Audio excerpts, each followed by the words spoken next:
페니 모도트 사람 잘 알려지지 않았는데 최근에 매스컴을 통해서 알려졌는데요. 1973년생입니다. 보수의 국가에서는 아직 남자들만 국방부 장관을 했었는데 처음으로 여성 국방부 장관이 됐습니다. 2019년 5월 2일 며칠 전이죠. 페니 모도트 46세입니다. 국제개발부 장관에 있으면서 신국방부 장관에 임명이 된 영국 역사상 첫 여성 총리이기도 합니다. 모도트 장관은 군사 전문가인데 원래 군인 재벌에서 태어나서 해군에서 근무하다가 2013년에 전역을 했습니다. 그리고 2018년부터 여성 평등부 장관, 영국 국제개발부 장관, 영국 고용연구부 장관 이런 장관을 지냈습니다. 그 다음에 우리 한국 개화기 때의 여성 선교사들의 역할에 대해서 한번 보겠습니다. 다 시간 관계상 다 이야기할 수 없고 두 명만 제가 발췌했습니다. 하나는 메리 스트랜튼 선교사인데요. 한국에 온 최초의 여선교사입니다. 미국 교육자이면서 기독교 감리교 선교사로 파송을 받았게 되고요. 40세 때에 남편을 잃게 되었고 53세 때에 혼자서 미지의 나라 한국에 왔습니다. 그래서 여성 해외 선교 파송으로 와서 의사 외아들 윌리엄 스트랜튼 대회와 함께 한국 최초의 여성교사인데요. 최초의 여성병원인 보부여관과 1880년 5월 30일에 1일 이화여대학교 이화학당을 설립했습니다. 그 당시에 외국어를 공부하고 싶은 사람, 이제 영어를 배우겠다고 하는 사람, 약 한 여성을 지도하면서 이화학당이 시작된 것이 이화여자고등학교와 이화여자대학의 시초였습니다. 그래서 1885년에 한국에 입국해서 이듬해 86년에 여성 한 사람을 영어를 교육시키고 1887년에 이제 정동의 조그만 기와집으로 이화학당을 짓게 됐습니다. 명성 왕후가 백골처럼 순결하고 아름다운 특유의 꽃의 열매를 맺으라고 해서 이화라는 이름을 붙여서 친필로 이화라는 이름을 지어주었습니다. 그래서 이화학당은 학교 교육뿐만 아니라 기독교계 교육기관으로 유한수를 비롯한 여성 독립가와 많은 여성 운동가들, 또 우리나라의 민족의 유명한 여성 지도자들을 많이 배출했습니다. 이분이 이런 이야기를 했어요. 한번 같이 읽어볼까요? 같이 시작. 내가 하는 일이 이 땅의 사람들을 마음에 들든지 안 들든지 나는 이 땅의 사람들을 사랑으로 마음먹었다. 보시죠. 우리나라 선교사들도 후진국에 가서 선교하다 보면 굉장히 가슴 아프고 힘들어하는 일들이 많아요. 근데 그 당시에는 우리 한국의 그 선교보고서, 한국에 들어왔던 외국 선교사들이 모국으로 선교보고서를 쓴 거 보면 소망이 없는 나라, 암흑의 나라 조선 이렇게 표현이 됐어요. 그러니까 그 당시만 해도 우리나라 아프리카 케냐보다도 못 살았고 소망이 없었습니다. 왜냐하면 아프리카 케냐는 영어를 썼지만 우리나라는 영어를 쓰지 않았고 어떤 교육기관이 없었고 이 당시만 하더라도 한국의 여성을 위한 교육기관이 하나도 없었습니다. 근데 이런 스크린틴 선교사가 와서 이런 역할을 했고요. 그 다음에 로제타 시어우드홀 선교사, 어저께 저녁에 목사님 설교하는데 이 내용을 좀 일부 이야기를 드렸습니다. 1891년 감리교 선교본부에서 남편과 함께 조선 선교사로 파송을 받습니다. 남편 제임스 홀은 청일전쟁으로 인해서 많은 사람들이 부상을 입고 어려움을 당할 때 의료 선교로다가 지치고 과해서 난 한국에 들어온 지 2년 4개월 만에 세상을 떠납니다. 결혼한 지 2년 5개월이 된 거죠. 그리고 한 살 남자 아이가 있었고 뱃속에는 태아에 임신 7개월 된 딸 아이가 있었습니다. 그 남편이 미국에 들어가서 아이를 출산하고 다시 남편의 뜻을 받들어서 조선이라는 곳에 나서 복음을 증거하려고 다시 나왔습니다. 내 딸 에디스도 역시 풍토병으로 인해서 과열로 인해서 세상을 떠납니다. 그래서 어머니와 아들 두 사람의 선교를 하게 되죠. 이분은 평양에 기울병원에 걸리고 여성들에서 광해연화 평양 매나학교를 설립했습니다. 이화여자대학교와 인천간호대학, 인천기독병원을 세우고 서울 경상여자대학, 의과전문대학, 현고려대학교 의과대학에 전신입니다. 43년에 한국에서 놀라운 적이 일어났는데요. 미국 정부는 미국 역사상 가장 위대한 여성 200명 중에 한 사람으로 선정해서 로디타 쇼도에게 상을 줍니다. 역시 아들도 어머니를 이어서 계속 한국에서 성vir에다 이제 캐나다에 가서 마지막 죽고 다시 시신을 한국에 와서 붙이게 됩니다. 그가 우리나라 결핵 퇴치 운동을 위해서 크리스마스 시를 만든 사람입니다. 묘가 양아진이 있습니까? 네? 묘가 양아진이 있어요? 네, 양아진이 있어요. 네. 이분이 그 아들은 일본 사람이 간첩죄를 적용해서 추방시켜버렸는데 말년에 인도에 가서 선교하다가 모국의 캐나다에 가서 사망했는데 아버지가 돌아가신 양화진 그 묘지에 본인이 붙이기를 유언해서 그 양화진에는 3개의 묘가 같이 있습니다. 한번 가보면 여러분에게 도움이 될 겁니다.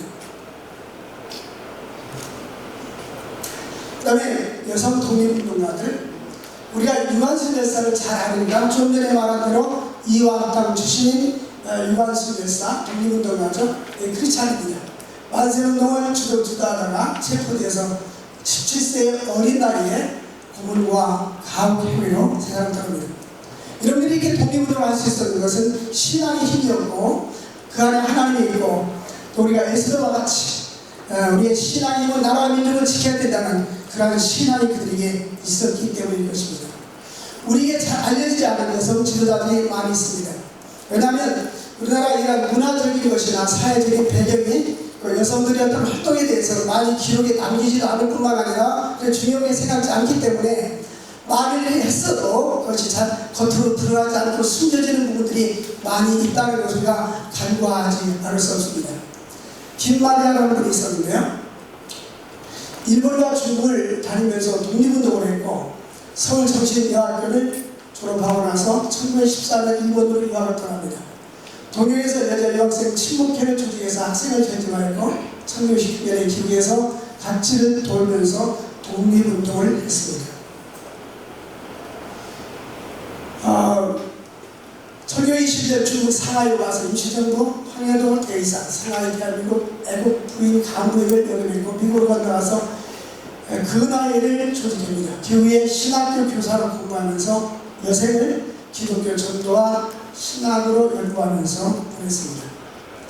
이해련 도산 안창호 선생의 아내입니다. 미주 여성단체에 참여해서 독립의원금을 전달하고 남편을 도우면서 많은 독립운동을 했습니다. 그러나 워낙 도산 안창호 선생님이 유명하기 때문에 또 여성이라는 이유 때문에 베일에 가려져서 이해련이라는 사람 아는 사람이 별로 많지 않습니다. 1919년 3월에 LA에서 조직된 부인 친회에 참여했고 같은 해 8월 캘리포니아 중부 다누바에서 조직된 대한여자 애국단에서 부인 친회에 참여했습니다. 대표로 참여했고요. 그 여성단체를 통해서 독립의원금 모금을 하는데 앞장섰습니다. 1938년 남편이 설날에 홀로 오남매를 키우면서 세계 한인 사회의 존경을 받아왔습니다. 안맥결 역시 안창호 선생님의 조카입니다. 독립운동을 하다가 감옥에서 옥고를 지냈습니다. 1919년 10월 평양 수의여학교 재학 중에 일제의 시정기념일 만세시에 나갔다가 붙잡혀서 20일 동안 구금되었고 1925년도에는 중국 난징에서 흥사단 운동위원회에 가입했습니다. 귀국 후에도 수양동회에 참여했고 1937년 서울에서 체포되었는데 그는 만상이 되어서 가석방이 되었습니다. 이와 같이 독립운동가들도 많은 여성 그리스도인들이 많이 있었다는 사실입니다. 그 다음에 성경에 나타난 여성 사역자들을 살펴보겠습니다. 좀 전에 말씀드린 대로 미래학자 존 나이스미트는 아직도 생존해 계십니다. 지금 아마 92세로 알고 있는데요. 이분은 존 나이스미트는 하버드 대학과 미국의 많은 명문대학을 나왔는데 중국 난징대학과 러시아에 있는 대학, 중국과 러시아 이런 데서 대학에서 많이 강의를 한 분입니다. 이분이 21세기 중요한 변화 중에 하나는 바로 여성의 리더십의 출현이다. 좀 전에 제가 말했죠. 그 미래학자 중에 엘빈 토플러와 존 나이스미트는 두 쌍벽을 이루는데 이 존 나이스미트가 예견한 것은 거의 다 집중적으로 그 미래에 대해서 예측한 대로 마저 돌아가더라 그것입니다. 근데 이미 이분이 그런 책도 썼고 예견한 대로 지금 세계에는 여성들이 많이 등장하고 있는 것은 부인할 수 없는 현실이고 사실입니다. 그 사회 진출이 여성들이 사회 진출이 활발해질 것이라고 전망했습니다. 오늘 기독교 대부분 교회와 사역 속에서 여성들이 많은 사역을 감당하고 있습니다. 교회에서 특별히 우리나라는 이 구역 조직에서 이 구역장들, 여성 구역장들, 또 교회학교 교사들, 여성들이 많은 활동을 한 것은 틀림이 없습니다. 또 성경은 여성에 대해서 무엇을 언급하고 있습니까? 오늘 성경 속에 등장하는 여성 지도자에 대해서 잠깐 살펴보겠습니다. 구약 성경에 나타난 여성 사례를 보면 먼저 인간 창조의 기사를 보면 하나님께서는 남자와 여자를 지으셨을 때에 하나님의 형상대로 지었다. 근데 남자는 하나님의 형상대로 지었는데 여자는 하나님의 형상대로 짓지 않은 것이 아니고 남자는 100% 하나님의 형상대로 지었는데 여자는 99% 하나님의 형상이 아니라 똑같이 하나님의 형상대로 지었습니다. 그래서 이들은 똑같이 하나님의 형상을 입은 하나님의 대리자요. 하나님께서 우주 만물을 창조하시고 아담에게 또 하와에게 생육하고 번성하여 땅에 충만하라고 말씀했습니다. 그리고 모든 것을 다스리라고 말씀해 주셨고요. 이들은 남성과 여성과 똑같이 하나님의 언약의 백성들이고 언약을 맺은 자들입니다. 하나님이 주시는 비전을 위해서 지도자를 세워하는 헌신한 사람들이었습니다. 이방 여인에도 불구하고 다윗의 족보를 있는 자, 룻과 같은 사람도 있었고요. 여인 중에 민족과 지파를 초월해서 하나님의 지혜를 가진 지도자가 있어 사사나 선자로 직접 기도 제거하려는 도라 이런 많은 인물들이 성경에서 찾아볼 수가 있습니다.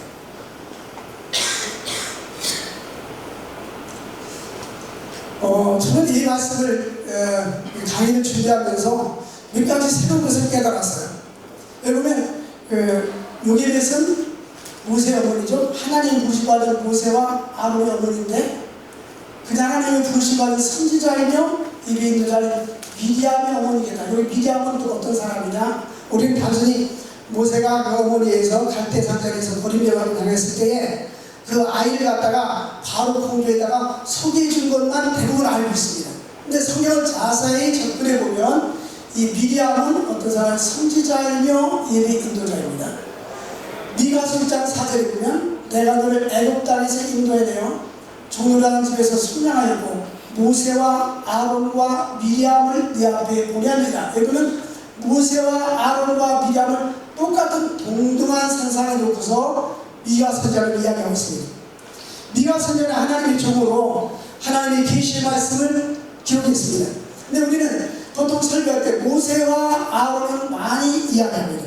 그리고 알고 있는데 미리암이 이와 같이 하나님의 선지자로서 사역을 감당했다는 사실을 간과하고 잊어버리고 넘어가고 있습니다. 이와 같이 하나님은 미리암을 모세와 같이 아론과 같이 이스라엘의 지도자 중에 한 사람으로 구분했습니다. 그러니까 구약시대 때도 역시 하나님은 남성과 여성을 차별한 것은 아닙니다. 우리가 성경을 분명히 하나님은 남성을 더 많이 들어서 쓴 것은 부인할 수가 없습니다. 그렇다고 해서 성경이 여성이 하나님께 쓰임받은 일에 배제되었다고 결론을 내리기는 어렵습니다.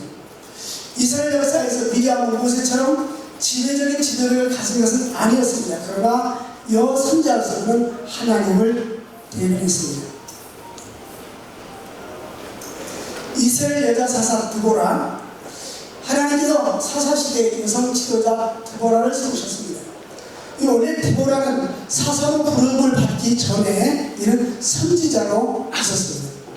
그런데 하나님께서는 선자 사역을 할 때 국가가 위기를 당할 때에 그 당시에는 드보라처럼 지도력이 있고 전쟁에 나갈 만한 용사가 없었습니다.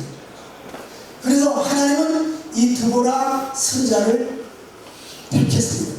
제가 이렇게 강의를 좀 과장된 것이 아닌가 할 것 같아서 제가 성경을 가져왔습니다. 가져와서 성경이 있는 사람은 펴보셔도 되고 없는 사람은 그냥 들으면 될 것 같습니다.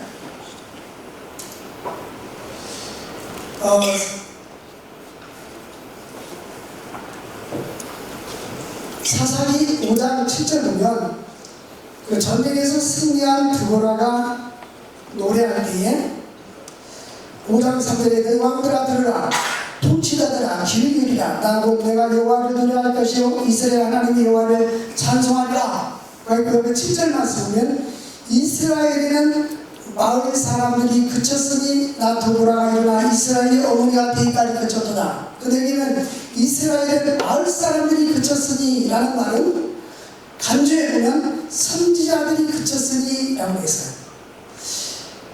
드보라가 하나님께 부름을 받기 전에는 이미 이제 사사가 사자가 없어서 그친 상태인데 다시 하나님이 드보라를 지도자로 세웠다고 볼 수가 있습니다. 근데 그 민족을 구원한 선지자면서 억눌렸던 이스라엘 백성을 해를 치는 사사였습니다. 또한 이는 사사기 4장 5절에 보면 이스라엘 여성들뿐만 아니라 남성들까지도 재판했습니다. 그리고 에브라임 산지에서 선자 임무를 수행하다 부름을 받고 그가 가나안 왕 야빈의 군대장관 시스라와 대제감하고 명령을 받는데요. 하나님께서 시스라는 철병거가 900艘, 지금으로 말하면 탱크가 900대가 있었어요. 근데 이스라엘은 아무 무기도 없었습니다. 그런데 하나님의 능력을 이루고 바락에게 드보라가 이야기합니다. 전쟁에 가라. 그러니까 바락이 뭐라고 말합니까? 사사인 당신이 나와 함께 가지 않으면 나는 전쟁에 나갈 수가 없습니다. 그러니까 드보라가 뭐랍니까? 내가 나와 함께 간다. 그래서 드보라가 같이 집으로 가면 군복을 갈아입고 전쟁을 지휘하면서 집으로 가는 이 바락이라는 장군과 그 사람하고 같이 갔습니다. 근데 이분이 하나님의 능력을 입어서 완전히 승리를 합니다. 근데 먼저 이 사사 드보라는 하나님 앞에 음성을 듣습니다. 너가 전쟁에 나가면 반드시 승리할 것이다. 야, 하나님께로부터 승리를 응답받고 담대하게 나갔습니다. 20년 동안 가나안 야빈에서 압제에 시달렸던 이스라엘이 변변한 무기가 없었지만 군사훈련이나 전술도 없었던 상황입니다.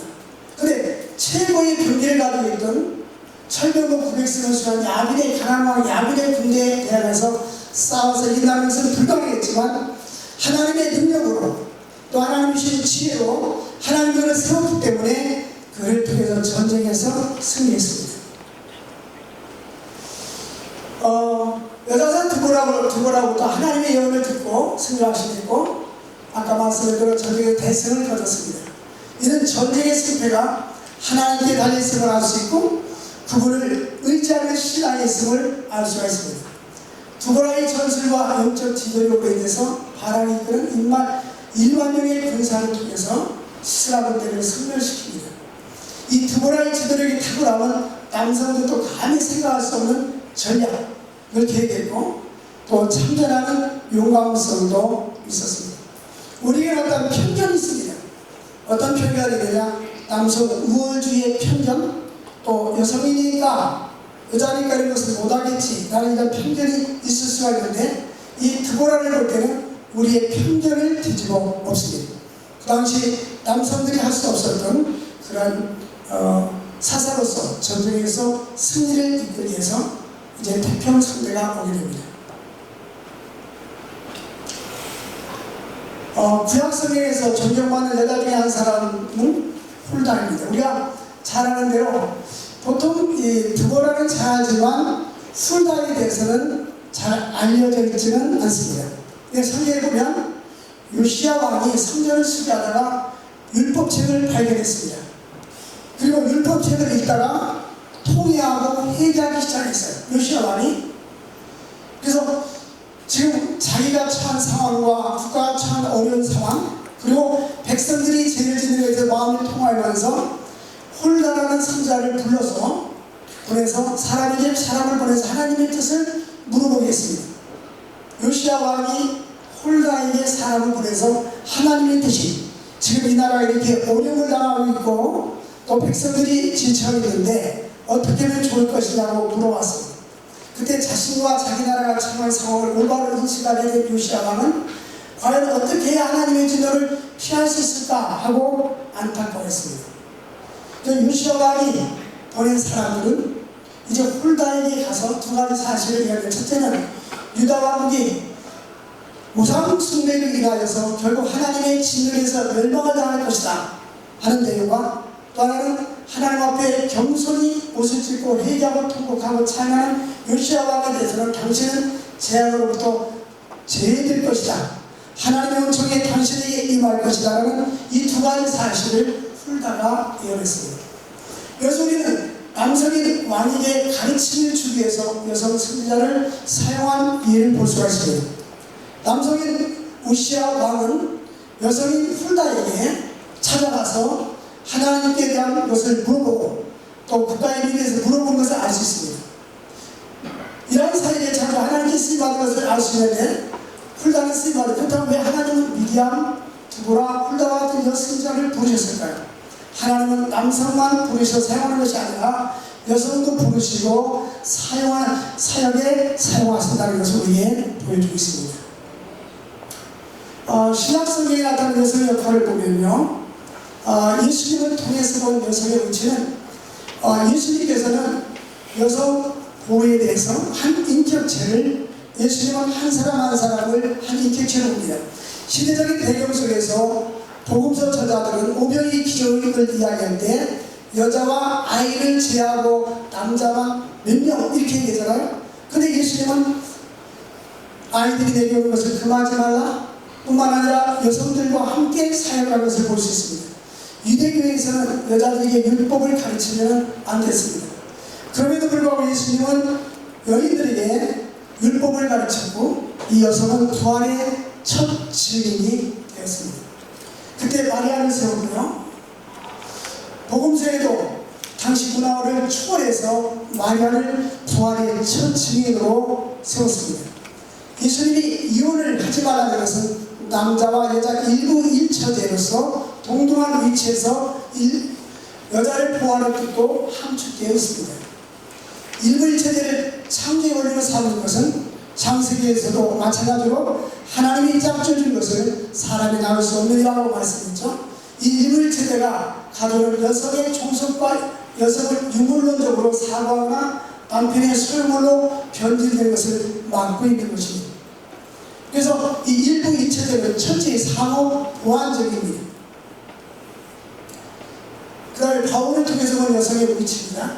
하나님께서 우리 마음을 창조할 때는 첫 창조라고 한다면 그리스도께서 십자가에서 죽으시고 난 후에 부활 승천하시고 우리에게 새로운 예수를 보내주시고 우리가 하여금 그리스도를 믿고 변화의 세상이 된 후에는 이 새 창조의 질서가 예수 안에는 유대인도 없고 헬라인도 없고 남자도 없고 여자도 없고 상전도 없고 노예도 없습니다. 우리나라도 보면 최초의 복음이 들어왔을 때에, 기독교 복음이 들어왔을 때에 이제 주인이 종과 함께 교회를 출석했습니다. 처음에는 어떤 주인들은 이 종과 함께 교회를 나가니까 교회 가니까 직분을 부르고 이런 사회적인 신분과 계급이 교회에서 없어지기 때문에 그것에 대해서 자기 기득권을 놓지 않으려고 했던 기록이 남아있습니다. 그러나 이 기독교 문화가 들어오므로 인해서 우리는 양반과 상놈, 그 다음에 주인과 종 이런 관계들을 다 무너뜨려버렸습니다. 이것이 바울 서신에 나와있는 내용들입니다. 그리스도 안에는 헬라인이나 야만이나 우리는 다 하나님 것입니다.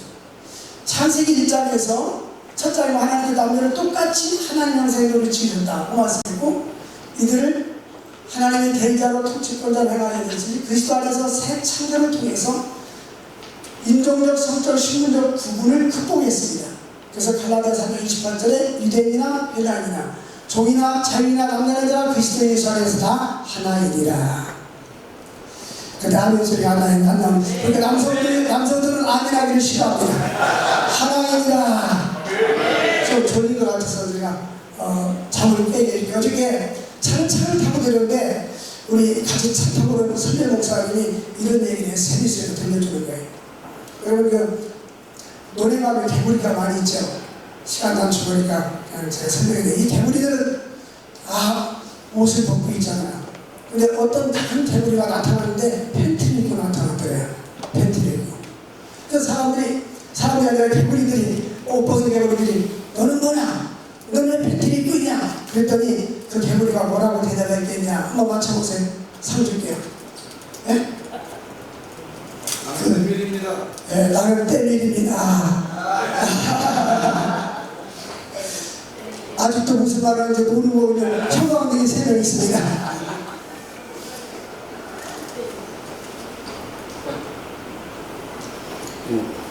이 말씀은 그리스도인들이 남녀관계에 있어서 심장을 그리스도 안에는 이 구속과 새 창조 질서 속에서 불평등과 불일가들이 이 세상 모든 차별이 해소가 된 겁니다. 이는 꼭 여성 목사, 남자 목사 그런 걸 떠나서 사회적인 신분과 계급, 인종을 초월해서 미국에도 보면 과거에는 그 흑인이 백인이 아프리카에 잡아가지고 팔아서 노예시장에 팔렸잖아요.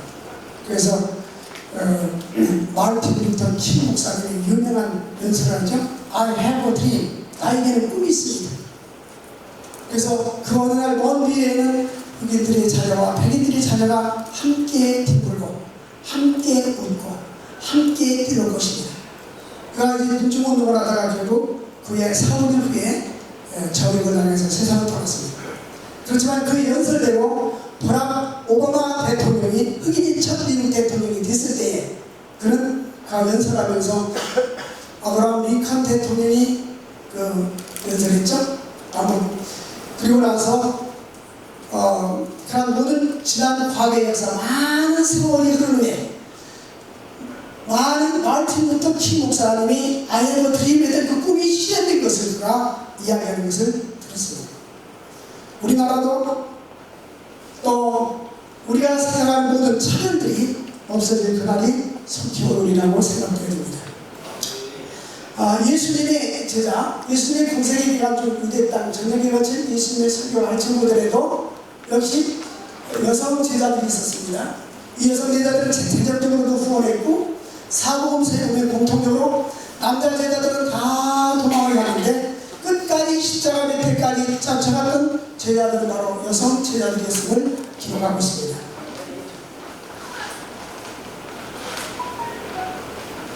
부활주일 아침에도 여성 제자들이 무덤을 찾아갔고요. 그래서 예수님이 부활했다, 이 최초의 부활 사실을 증거할 수 있는 영광도 여성이 차지했던 것입니다. 이처럼 예수님의 사역 중부터 여성들은 예수님을 따라 사역했을 뿐만 아니라 십자가에 지켰고 사망고세를 지은 부활이 차징으로 선택받을 정도로 중요한 부분을 차지했습니다. 시간이 이제 다 돼가서 빨리 나가겠습니다. 신약시대 여성 사역들은 예수님 신천후에도 활발하게 기록되어 했고 사전에 보니까 오순절 마가다락방의 성의 역사도 남자와 여자들에게 여성들이 같이 성에 강의했고 마가다락방 어머니 마리아를 포함해서 다락방들이 함께 참여했고 성령 나눔을 함께 남성과 함께 치러했습니다. 그리고 초대교회 보니까 여성들 마가의 어머니 마리아 집 보면 여성을 이름을 이렇게 기록했고요. 집에서 교회로 모였고 브리스킬라, 마리아 쪽 이런 여성들의 이름이 많이 초대교회에 복음의 동역자로 수료자로 등장하고 있습니다. 바울 서신에는 여성이 교회 직분을 하는 것은 명시적으로 금지되었다고 말하지 않습니다. 하나님은 남성을 부르지만 필요에 따른 여성 사역자를 부르셔서 일하게 하시죠. 로마서 16장에 보면 갱그리가 교회에 베베 집사를 로마교회에 첨가하면서 그를 갱그리아 교회 일꾼이라고 소개하고 있습니다. 우리가 집사를 디아코노스라고 하잖아요. 우리가 한국에서는 사역자를 교역자, 사역자를 목사, 전도사를 교역자, 사역자라고 미니스트리를 번역했는데 이 미니스트리의 원어는 디아코니아에서 발생됩니다.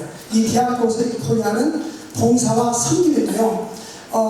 이런 미국 같은 나라에서는 모든 사람들을 사역자로 봅니다. 평신도나 목사나 여성이나 남성이나 다 사역자로 보는데 그 미니스트리가 한국에서 오면서 일정한 신학교 교육을 받은 교육자들에게만 그 말이 적용되어 있어요. 그러니까 원래는 이 주의 사역은 모든 사람들이 왕과 같은 제사장으로서 사역을 감당할 수가 있는 것입니다. 여기 보면 신학시대 때 많은 브리스가와 아굴라 이런 사람들을 동일하게 나의 동역자라고 그들을 함께 가르치고 전도하고 설교하는 데 쓰임받은 것을 볼 수가 있습니다. 브리스길라와 아굴라 이 두 사람이 있는데 항상 성경은 아내부터 브리스가부터 이름이 등장하고 있죠. 교회에서 우리가 한국교회에서는 여자들은 교회에서 잠잠하라 이 말을 가지고 가르치거나 함양하라 그리고 가르치거나 남자를 추관하지 말라고 하는 이 교훈으로부터 해석상의 문제로 여성 사회에 대한 제한적인 견해를 필요하게 합니다. 근데 그렇다면 바울이 고린도에서 그들에게 예비해서 기도해서 예배에 참여한 것을 허용했습니다. 그럼 왜 허용했다는 사실은 여성 사회에 대한 대립이 된다고 말했었죠. 그러면 여자는 교회에서 잠잠하라는 명령이 무엇일까? 모든 상황에서 여자들은 교회에서 침묵을 지키라 그런 뜻은 아닙니다.